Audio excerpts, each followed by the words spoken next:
Hi friends, pan India star hero NTR అలాగే pan India star director అయినటువంటి ప్రశాంత్ నీల్ ఇద్దరు కలిసి త్వరలో ఒక ప్రాజెక్ట్ చేయనున్నారు అన్న విషయం మనందరికీ తెలిసిందే. కాగా ప్రస్తుతం ఆ సినిమాకి వర్కింగ్ టైటిల్గా డ్రాగన్ అన్న పేరైతే వినబడుతోంది. ఈ సినిమా కోసం నిర్మాతలు ఊహించని స్థాయిలో బడ్జెట్ పెడుతున్నట్లు తెలుస్తోంది. ఆ బడ్జెట్ ఎంతో తెలిస్తే మీరు సైతం ఆశ్చర్యపోతారు అనడంలో ఎటువంటి సందేహం లేదు. ఎందుకంటే ఆ బడ్జెట్ వచ్చేసి ఎన్టీఆర్ మార్కెట్ కంటే కూడా ఎక్కువే కాబట్టి.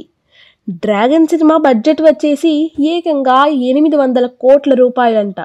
అయితే ఊరికే ఈ సినిమాకి 800 కోట్లు పెట్టడం కాదు, ఈ సినిమా నుండి 2000 కోట్లకు పైగా కలెక్షన్లు రాబట్టాలనే లక్ష్యం కూడా పెట్టుకొని మరి చిత్ర బృందం బరిలోకి దిగుతున్నట్టుగా వార్తలైతే వినిపిస్తున్నాయి. ఇదంతా వింటుంటే సినిమాని ఏదో గట్టిగానే హాలీవుడ్ రేంజ్లో ప్లాన్ చేసినట్టు తెలుస్తోంది. కాగా ఈ సినిమా ఎన్టీఆర్ వార్ 2 తర్వాత అనగా 2026లో విడుదల చేసే అవకాశాలు ఉన్నాయి.